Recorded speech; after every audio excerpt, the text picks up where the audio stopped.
Welcome back everyone, welcome to civil services study. ये practice set number 331 है। Test series UPPSC RO के लिए चल रही है। प्रैक्टिस करेंगे इसमें हम जीएस के प्रश्नों पर। बाकी इस टेस्ट सीरीज की प्लेलिस्ट बना रखी है, वहाँ पर आप टेस्ट नंबर 1 से लेकर 331 तक पहुँच सकते हैं। डिस्क्रिप्शन बॉक्स में लिंक है उसका। तो चलिए स्टार्ट करते हैं। पहला प्रश्न क्या है?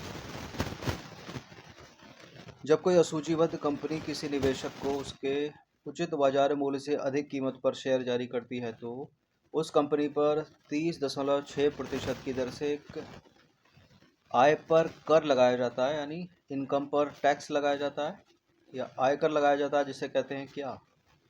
Dividend, distribution tax, capital gain tax, corporate tax या एंजल टैक्स। क्या है इसका आंसर? इकोनॉमी का प्रश्न है। देखिए, इसको बोलते हैं angel tax. Option number A है इसका आंसर। एंजल टैक्स एक इनकम पर टैक्स है, यानी आयकर है, जो 30.6% की दर से तब लगाया जाता है जब कोई असूचीबद्ध कंपनी किसी निवेशक को उसके उचित बाजार मूल्य से अधिक कीमत पर शेयर जारी करती है। उचित बाजार मूल्य परिसंपत्ति का वह मूल्य है जब क्रेता और विक्रेता की इसके संबंध में जानकारी होती है तथा वे बिना दबाव के व्यापार करने के लिए तैयार हो जाते हैं। और प्रारंभ में जो एंजल टैक्स है केवल निवासी निवेशकों द्वारा किए गए निवेश पर लागू होता था, यानी भारतीयों पर। वित्त अधिनियम 2023 ने विदेशी निवेशकों का भी इसमें शामिल करने के लिए इस प्रावधान का विस्तार किया। ठीक है, तो विदेशी निवेशक भी इसमें शामिल हो सकते हैं। करंट से रिलेट करती है न्यूज़, ये है इसका आंसर, एंजल टैक्स। इन सभी टेस्ट की आप फुल टेस्ट सीरीज प्राप्त कर सकते हो। नंबर इस पर कॉल या व्हाट्सएप करके। दूसरा प्रश्न है, अंतर्राष्ट्रीय नागरिक उड्डयन संगठन की स्थापना संयुक्त राष्ट्र द्वारा किस वर्ष की गई थी? यानी इंटरनेशनल सिविल एविएशन ऑर्गेनाइजेशन। ये की गई थी 1944 में, यानी 1944। इंटरनेशनल सिविल एविएशन ऑर्गेनाइजेशन संयुक्त राष्ट्र की एक विशेष एजेंसी है जिसे वर्ष 1944 में दुनिया भर में सुरक्षित, संरक्षित, कुशल हवाई परिवहन को बढ़ावा देने के लिए बनाया गया था। यह हवाई यातायात प्रबंधन, विमान सुरक्षा, पर्यावरण संरक्षण जैसे वैश्विक विमानन मुद्दों को संबोधित करने के लिए भी काम करता है। इंपॉर्टेंट है, इसका हेडक्वार्टर जो है कनाडा के मॉन्ट्रियल में। साइंस का प्रश्न है तीसरा, प्रकाश को अवरोधक के किनारों पर थोड़ा मुड़कर उसकी छाया में प्रवेश करने की घटना को क्या कहते हैं? प्रकाश का विवर्तन, प्रकीर्णन, अपवर्तन, परावर्तन, यानी रिफ्लेक्शन, रिफ्रैक्शन, स्कैटरिंग, डिफ्रैक्शन। प्रकाश को या प्रकाश का अवरोधक के किनारे पर, अवरोधक कौन? जो उसके सामने आ रहा है, ठीक है, तो उसके किनारों पर थोड़ा सा मुड़कर उसकी छाया में प्रवेश करने की घटना कहलाती है डिफ्रैक्शन ऑफ लाइट, यानी प्रकाश का विवर्तन।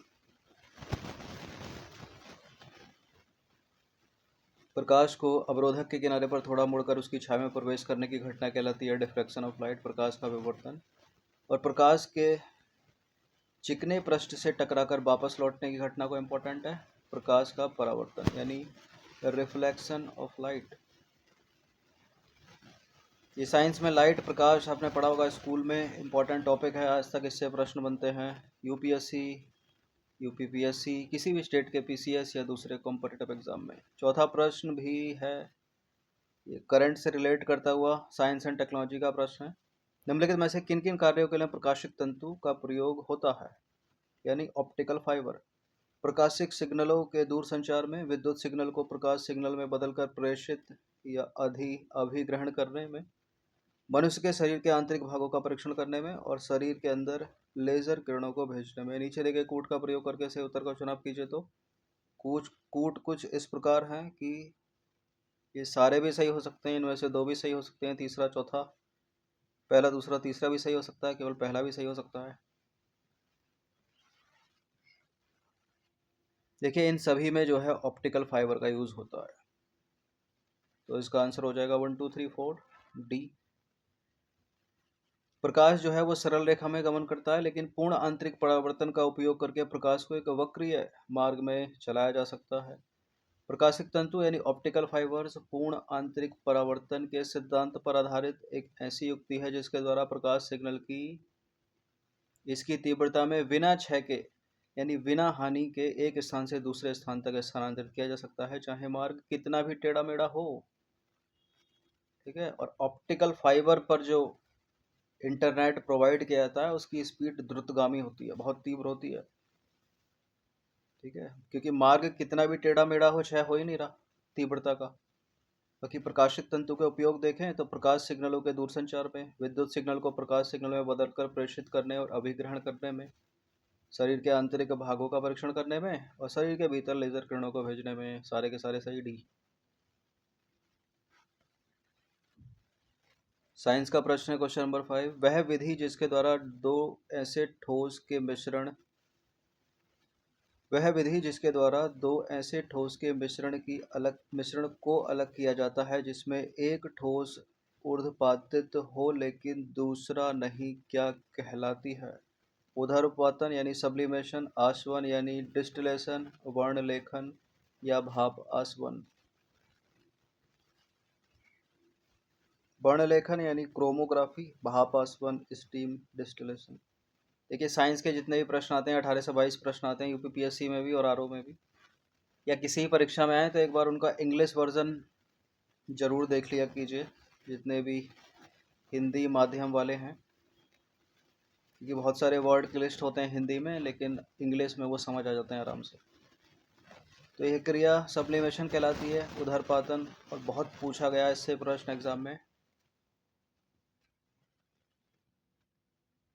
देखिए जिस विधि द्वारा दो ऐसे ठोस मिश्रण को अलग किया जाता है जिसमें एक ठोस ऊर्ध्वपातित हो लेकिन दूसरा नहीं, ऊर्ध्वपातन नहीं सब्लिमेशन कहलाती है। और इस विधि से कपूर, नेफ्थलीन, अमोनियम क्लोराइड और एंथ्रासीन आदि को अलग करते हैं।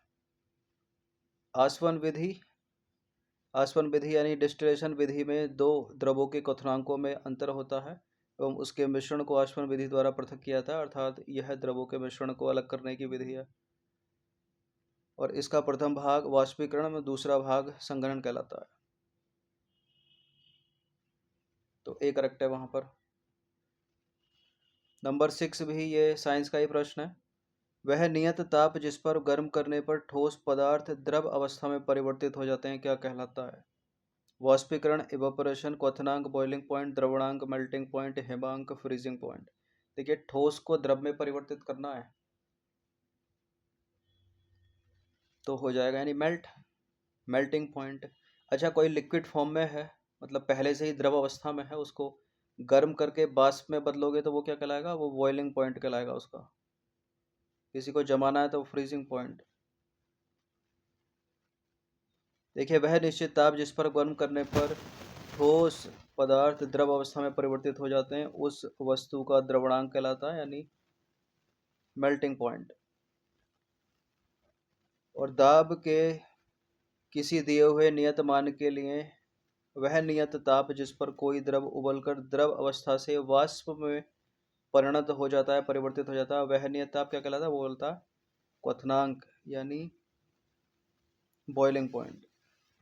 और दाब बढ़ने से द्रव का क्वथनांक बढ़ जाता है, दाब घटने से द्रव का क्वथनांक घट जाता है। ठीक है, यानी बॉइलिंग पॉइंट।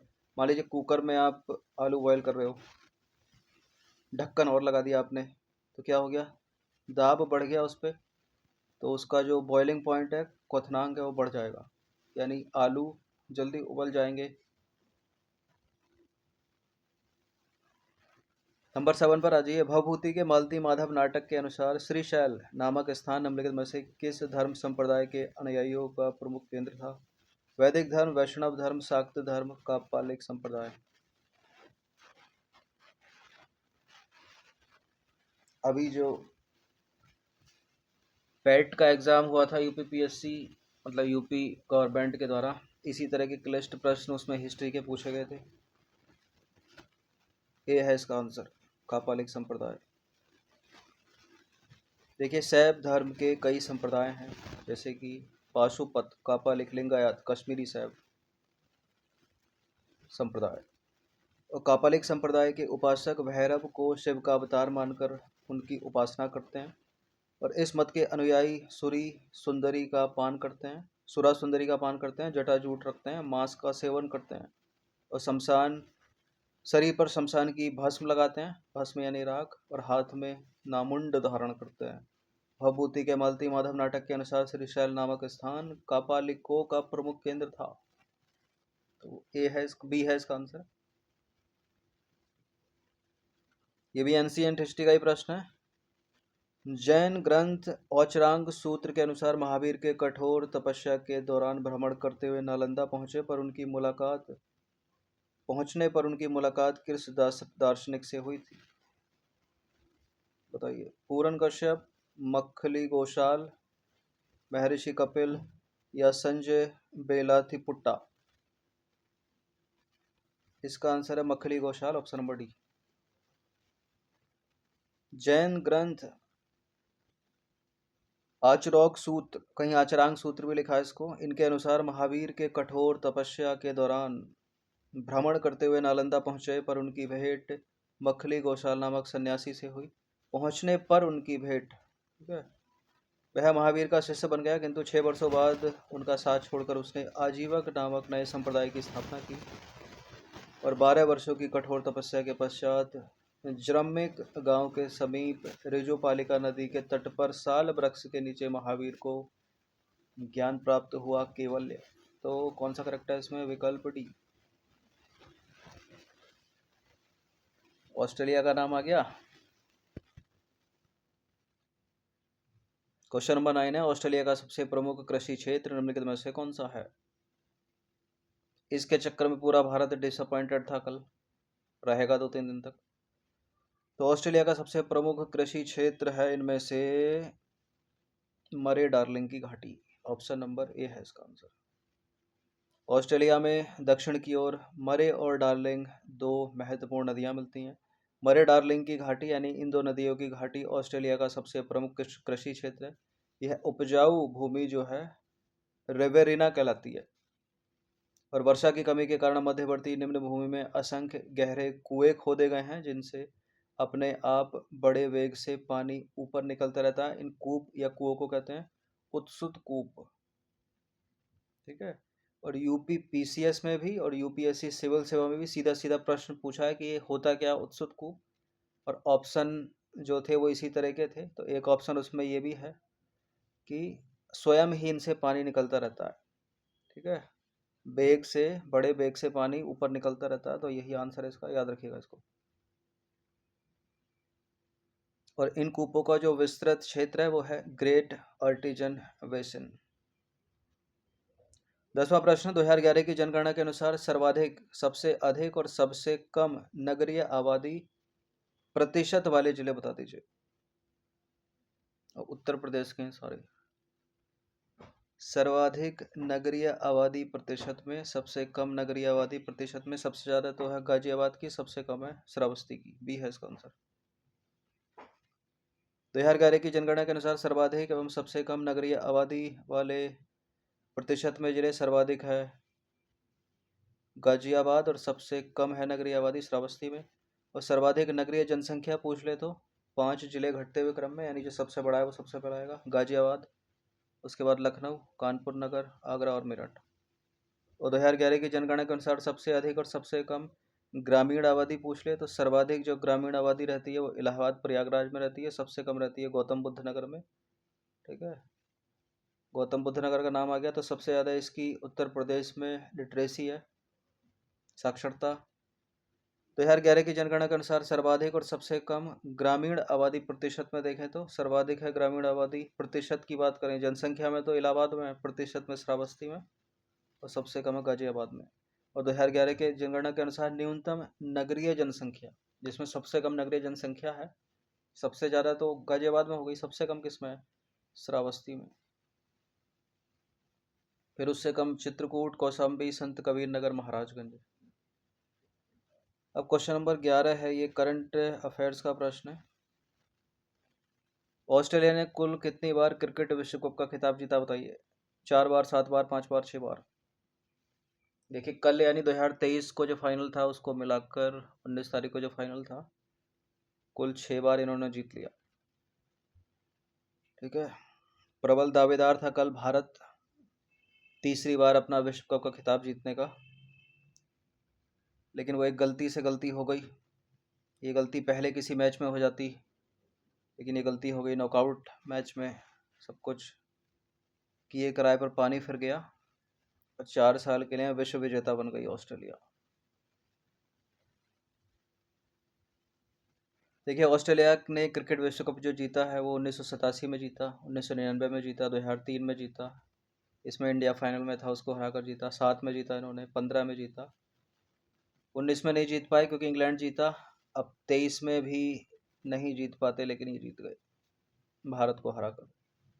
भारत ने केवल 2 ही बार जीता, 1983 में जीता कपिल देव की कप्तानी में, और 2011 में जीता। कल जीत सकते थे तीसरी बार, लेकिन वैसा नहीं हुआ। इससे रिलेट करते हुए कुछ प्रश्न पूछे जा सकते हैं, जैसे कि आईसीसी क्रिकेट विश्व कप 2023 में विराट कोहली को मैन ऑफ द टूर्नामेंट का खिताब दिया गया। अपने आप में भी एक प्रश्न है, ये मैन ऑफ द टूर्नामेंट किसको मिला है? ये पहले मैन ऑफ द सीरीज के नाम से मिलता था, इस बार मैन ऑफ द टूर्नामेंट के नाम से दिया गया है। और प्रश्न पूछा गया है कि उनके द्वारा कुल कितने रन बनाए गए। तो man of the tournament ICC cricket विश्व कप 2023 में कौन है? विराट कोहली हैं। उनके द्वारा सर्वाधिक 765 रन बनाए गए, 765।